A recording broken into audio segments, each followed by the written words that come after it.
Now to a story that repeats so often that it doesn't enrage us enough. But it should. It should bother us. India is being attacked on foreign soil. Indian missions are being targeted and even forced to shut down. Last week it was Brisbane. Last night it was London. This morning it was San Francisco. It's the same script playing out over and over again. Khalistanis attack Indian missions and they get away with it. India condemns and moves on. This cycle has to stop. These are terrorist elements funded by Pakistan. Does it ever occur to you that Pakistan is home to a larger Punjab than India? It has important Sikh shrines. Lahore was the seat of the Sikh empire, but the Khalistanis do not want Pakistani Punjab. They only want the Indian state. They are an extension of the Pakistani terror factory, and the West is happy to help them flourish. Why is their funding not being cut? Why are the attackers not facing action?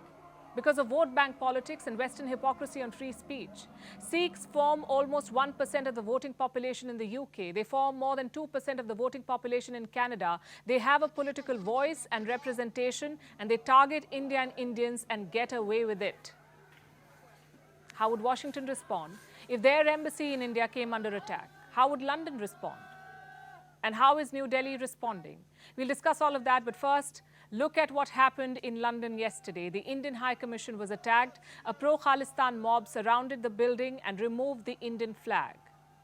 You may have seen the videos. One of the staffers is being lauded for protecting the Indian flag. He was seen knocking the Khalistani flag from the hand of an attacker. And while his heroism should be appreciated, it also brings up a question. Where was the British police? What were they doing? Could they not see the attack on the Indian High Commission? Why did a diplomatic staffer have to protect the Indian flag? Why has it become such a common occurrence? In the UK, in the US, Canada, Australia, Indian missions are routinely attacked by Khalistanis. After London, the Indian consulate in San Francisco came under attack, and this too was a violent assault.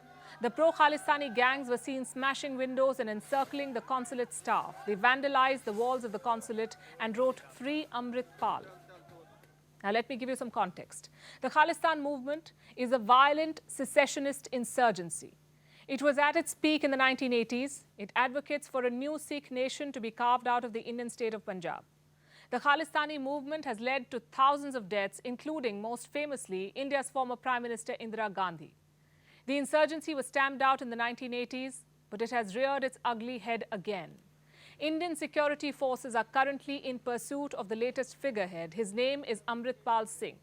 He's 30 years old, and he styles himself as the new Jarnail Singh Bhindranwale, willing to use violence, even suicide bombers, to carve out a new state. He's reportedly recruiting human bombs, like the man who murdered former Punjab Chief Minister Beyant Singh. Amritpal is currently on the run from the police. They started an operation to nab him on Saturday, and this has triggered fresh attacks on Indian missions in the West. But what did Western governments do? First, they gave a breeding ground to the Khalistanis, and now, in light of the Amritpal episode, they failed to beef up security at Indian missions. India's External Affairs Ministry has hauled up the UK. Their top diplomat in Delhi was summoned. India said, and I'm quoting, "India finds unacceptable the indifference of the UK government to the security of Indian premises and personnel in the UK. It is expected that the UK would take immediate steps to identify, arrest and prosecute each of those involved in today's incident and put in place stringent measures to prevent the recurrence of such events." The UK has, of course, condemned the attack. The British High Commissioner to India called it disgraceful. UK Minister of State Tariq Ahmed tweeted that he was appalled. But are they willing to do more than tweet? India has been warning Western governments about Khalistanis for years. Every time a Hindu temple is defiled or a sham referendum takes place, India has asked for action to be taken, but the West has continued to harbour and protect these Khalistanis. The most glaring examples are in Canada. Look at Canadian Minister Jagmeet Singh. Yesterday he tweeted that he was concerned about an internet blackout in Punjab. He called it a suspension of civil liberties. But he failed to mention that the police are trying to apprehend an armed fugitive. The fact is, the West has provided a lifeline to Khalistanis who could be funding terrorism. Reports say that Pakistan's Inter-Services Intelligence, or ISI, has a hand in both the present unrest and Amritpal's rise. Amritpal was allegedly trained by the ISI, which is hardly surprising. The ISI is also known to have helped the insurgency in the 1980s, which explains why the Khalistanis only want the Indian state of Punjab. They don't talk about wanting to reclaim Lahore, the seat of Maharaja Ranjit Singh's empire, or indeed Nankana Sahib or Kartarpur Sahib in present-day Pakistan. These are places deeply tied to the first Sikh Guru, Guru Nanak. During partition, the biggest part of Punjab went to Pakistan, but the Khalistanis don't want it. They only want to carve a Sikh state out of India, and that alone should tell you about Pakistan's role here. Now let's talk about the role of the West. It claims to protect the right to free speech and peaceful protest, as long as it's happening somewhere else. Look at this.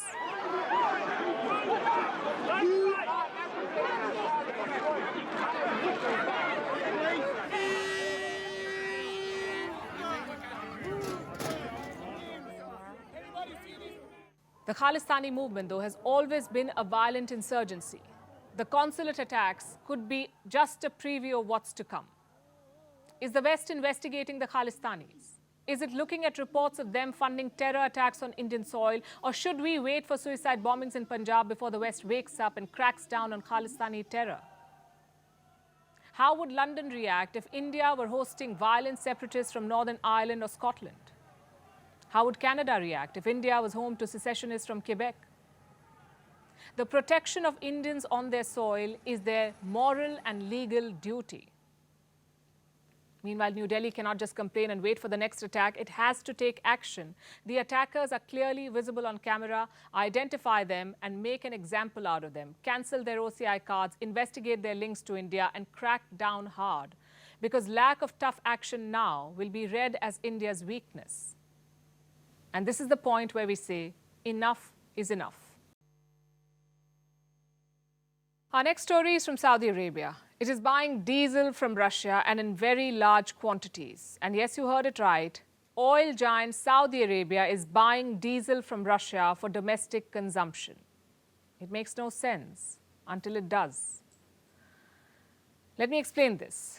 Both Russia and Saudi Arabia are oil giants. Together, they dominate the powerful oil cartel called OPEC+. Russia is at war with the West. Saudi Arabia has its own issues with America. They partnered with each other, and they're challenging Western oil sanctions. So the world's largest oil exporter is buying oil from Russia. This is a strategic game. Saudi Arabia has bought 2.5 million barrels of Russian diesel. Not in a year, not in a month, in just 10 days. I'll repeat that. Saudi Arabia bought 2.5 million barrels of diesel from Russia in just the first 10 days of this month.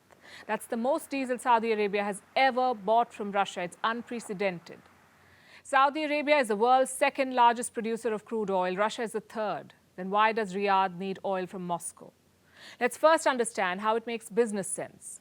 Russia is selling oil at discounted prices, which is why India and China are buying Russian oil despite Western pressure. Those same discounts apply to Saudi Arabia, meaning Russian oil is cheaper. So the Saudis are buying cheaper oil for domestic consumption. They're also refining some of the Russian diesel and exporting it to third countries at a higher price. Now, if they bought 2.5 million barrels in 10 days, the profits must be significant and worth the trouble. We don't have the exact figures of how big the Russian discount is, but we understand that it makes business sense. And the timing of this is interesting. Europe has recently banned Russian diesel. The EU embargo on Russian diesel came into effect on the 5th of February. And around the same time, the Saudis started importing Russian diesel. Do you see the link? Is it possible that EU nations are getting Russian diesel from Saudi Arabia? We cannot confirm it, but reports to this effect are doing the rounds, and we wouldn't put it past the Europeans. As for Saudi Arabia, the extra diesel from Russia will not hurt. It can use the cheaper oil at home and free up some of its own oil for exports at higher prices. And by the way, Saudi Arabia is not the only country doing this. Russian diesel exports to countries like Turkey, Tunisia, Morocco, and Brazil are also rising. And this shows how the European embargo has already failed. Russia has found new markets for its diesel. Now to the strategic dimension of the Russia-Saudi oil cooperation. Saudi Arabia is recalibrating its relationship with the US. Its security dependence on America is still significant, but politically they've drifted away. The Americans wanted to turn Riyadh into a pariah state. They gave lectures on human rights, and then their president flew down to give fist bumps to MBS. It did not work. Riyadh is now charting its own course, even talking to Tehran without America's involvement. It controls global oil prices along with Russia. The oil cartel, OPEC Plus, decides on increasing or decreasing oil output, and oil prices depend on supply. Washington has been worried about this deepening partnership. In October last year, it accused Saudi Arabia of aligning with Russia. Listen to what the White House said.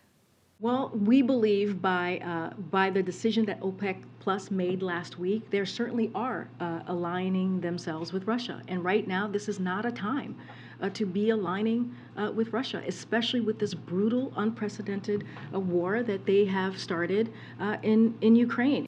Now is not the time to align with Russia. Saudi Arabia paid no heed. It is ignoring American diktats and making money off Russian oil. The net losers here are the United States and the European Union.